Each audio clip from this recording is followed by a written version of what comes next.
खुलुमबाय। गिबियावनो नोंथांमोनखौ बयखौबो सोरजिदा क्रिएटिभिटी चेनेलाव बरायनायजों लोगोसे फुंबिलिनि गाहाम हामलायनायखौ बावहरग्रोनाय जाबाय। दिनैनि माखासे निउस आपडेटफोरखौ नोंथांमोननि सिगाङाव फोरमायथिना होनो आवगायनाय जालायबाय। नोंथांमोनहा भिडिअखौ नायनानै मोजां मोनोब्ला लाइक खालामगोन होनना आसा खालामबाय। लोगोसे इउटिउब चेनेलखौ दाबो साबस्क्राइब खालामाखैबा साबस्क्राइब खालामनानै लानो थाखाय गुरै खावलायनाय जाबाय। थ' बिदिब्ला जोङो भिडिअखौ जागायनोसै। बिटिआर ओनसोलनि रायजो राजाफोरनि थाखाय मोनसे जोबोद गोजोनथाव खौरां। मिथिनो मोननाय बायदिब्ला थांनाय 15 मार्च 2024 मायथाइयावनो आसामनि मानिजाथाव रायजो बेंगिरि अदेबानि गभर्नर बिथाङा कक्राझार सरकारि फरायसालिमाखौ कक्राझार मुलुगसोलोंसालिसिम जौगाहोनायखौ नोजोर बोनानै थांनाय 15 मार्चआवनो कक्राझार मुलुगसोलोंसालि आयेन दानानै होनाय जादोंमोन, जायनि गेजेरजों कक्राझार मुलुगसोलोंसालिखौ दायो आसामनि गभर्नर अदेबानि रायजो बेंगिरि बिथाङा दायो आबुङै कक्राझार मुलुगसोलोंसालियाव जौगाखांहोबाय आरो कक्राझार ओनसोलजों लोगोसे बिटिआर ओनसोलनि रायजो राजाफोरनि थाखाय बेयो मोनसे जोबोद गोजोनथाव खौरां होनना मिथिनो मोननाय जादों, जायनि गेजेरजों दायो बिटिआर ओनसोलनि रायजो राजाफोरा ओनसोलाव बडलेण्ड मुलुगसोलोंसालिनि उनाव दायो फिन कक्राझार मुलुगसोलोंसालि मोनसे मोननो हानानै बिटिआर ओनसोलनि रायजो राजा आरो फरायसुला फरायसुलिफोरनि थाखाय मोनसे जोबोद गोजोनथाव खौरां लाबोनानै होफैदों होनना मिथिनो मोननाय जादों। नंगौ, बेनि गेजेरजोंनो दायो बिटिआर ओनसोलनि सुबुं दोहोन दानायाव कक्राझार मुलुगसोलोंसालिमायाबो गोबांथार बिहोमा होगोन होननानैबो मिथिनो मोननाय जादों, जायखौ मिथिनानै मैया बिटिआरनि गाहाय मावफुं सोद्रोमा प्रमद बर' बिथाङा गावनि फेसबुक पेजनि गेजेरजों बे बाथ्राखौ फोसावनानै होनाय जायो होनना मिथिनो मोननाय जादों। लोगोसेनो रायजो बेंगिरिजों लोगोसे बिटिआर ओनसोलनि रायजो राजाफोरनि थाखाय बयनिसिमबो गाहाय हामलायथि बावहरनायखौ नुनो मोननाय जादों। बर' माहारियारि फरायसा आफाद थामहिनबा बनसुनि दायो गोदान गाहाय नेहाथारि महरै नबज्यति स्वर्गियारि बिथांखौ गाहाय नेहाथारि महरै सायख'नानै लाबाय होनना मिथिनो मोननाय जादों। मख'नो गोनांदि बनसुनि माखासे दैदेनगिरिफोरा थांनाय गोबाव समनिफ्रायनो बेबायदिनो गुबुन गुबुन राजखान्थि दोलोफोराव जयनिं जाबोबाय थानायखौ नुनो मोननाय जादों। बेनि अनगायैबो गोबांथार रायजो राजाफोरनि अजद बायदियै बनसुखौ बिपिएफ राजखान्थि दोलोनि बेनारावसो दानाय जादों होनना गोबाङानो बुंथिबाय थानाय जादोंमोन। नाथाय बेखौ नोजोर बोनानैनो लोगोसे आथिखालाव राजखान्थि गैथ'वाब्लाबो राजखान्थि दैदेनगिरिफोरजों नोजोर बोनानै बनसुनि गोबांथार दैदेनगिरि बिथांमोनहा दायो सासेनि उनाव सासे राजखान्थि दैदेनगिरिफोरनि आन्दो जानानै बिथांमोनहा राजखान्थि दोलोफोराव जयनिं जाबोबाय थानायखौ मिथिनो मोननाय जादों। बेबायदिनो थांनाय साननैसो सिगां बनसुनि गाहाय नेहाथारि बिथांमोनहाबो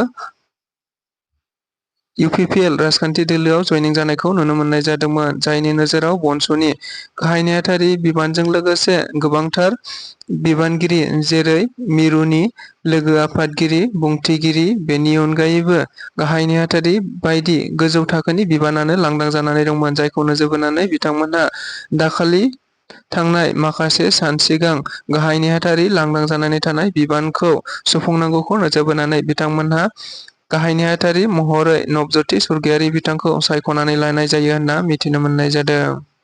कक्राझार लकसभा बियाबनि मानगोनां एमपि जयन्त बसुमतारी बिथाङा मैया पार्लियामेन्टआव रुपसि एयारपर्टखौ लानानै माखासे बाथ्रा बुंथिनायखौ नुनो मोननाय जादों।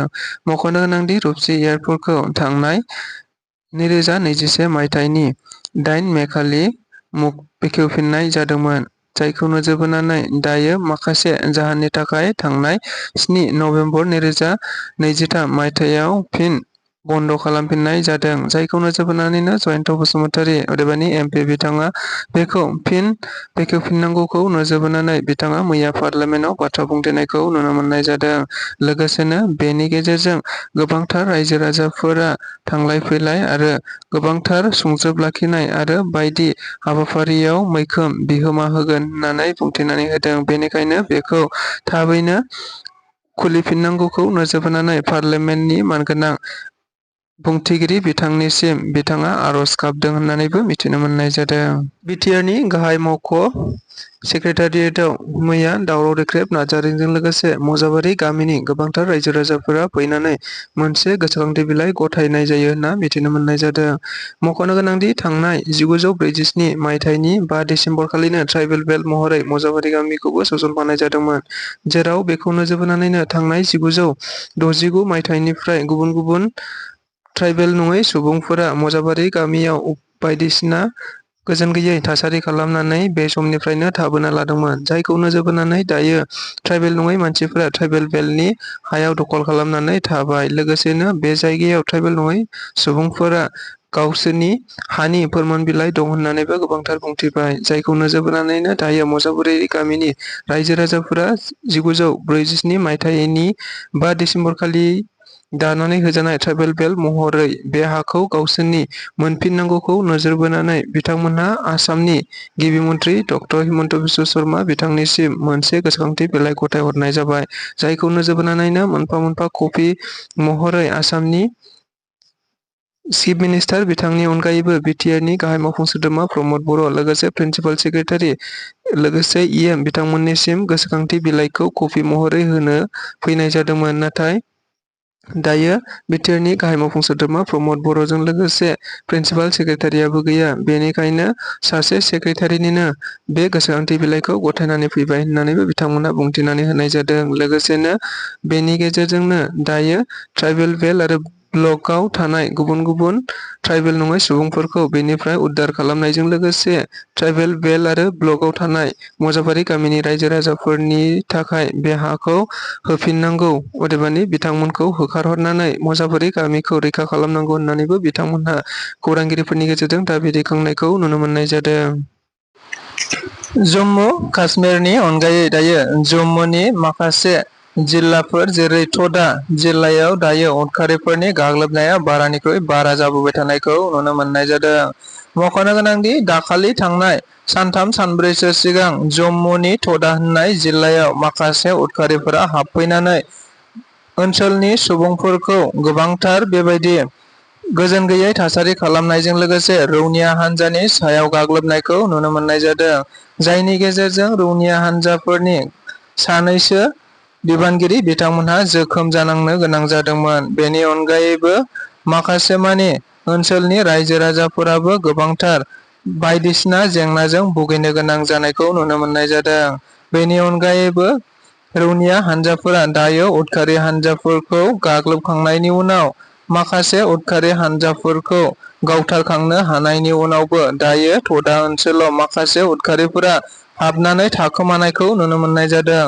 मख'नो गोनांदि बे गोथौ हाग्रा ओनसोलाव हाबनानै थाखोमानाय उदखारिफोरखौ नागिरनांगौखौ नोजोर बोनानै दायो भारतनि गाहाय मन्थ्रि नरेन्द्र मदिजों लोगोसे रैखाथि मन्थ्रि राजनाथ सिंह बिथाङा दायो भारतनि रौनिया हान्जाफोरनो आबुङै पारमिसन होनायखौ नुनो मोननाय जादों, जेरैखिजाया उदखारि हान्जाफोरखौ ट'डा होननाय ओनसोलनि गोथौ हाग्रानिफ्राय दिहुनथारनांगौ, बेखौ नोजोर बोनानैनो दायो भारतनि रौनिया हान्जाजों अनगायैबो भारतनि गोजौ थाखोनि बिबानगिरि बिथांमोनहा दायो बे हाबाफारिखौ मैखोम जाफुंहोथारनांगौखौ नोजोर बोनानै भारतनिनो बयनिख्रुइबो गोख्रोंसिन पेरा कामान्ड' गासै 500सो पेरा कामान्ड'खौ हाग्रायाव थिसनहरनाय जाबाय होनना मिथिनो मोननाय जादों। बेनि अनगायैबो दायो ट'डा होननाय ओनसोलनि गासै हाग्रा ओनसोलखौनो दायो रौनिया हान्जाफोरा बेंखनजोबनानै दं। बेनि अनगायैबो रौनिया हान्जाफोरा दायो उदखारि हान्जाफोरखौ मोनफ्रोमबो बिथिंनिफ्राय नोजोर होनांगौखौ नोजोर बोनानै बिथांमोनहा CCTV केमेरानिबो बेबायदि राहा खालामनाय जादों। बेनि अनगायैबो उरां जाहाजनि अनगायैबो गोबांथार बायदिसिना कौशलनि गेजेरजों जेरैखिजाया ट'डा होननाय ओनसोलनि गोथौ हाग्रायाव थाखोमानानै थानाय उदखारिफोरखौ दिहुनथारनांगौ आरो गावथारनांगौ होनना मिथिनो मोननाय जादों।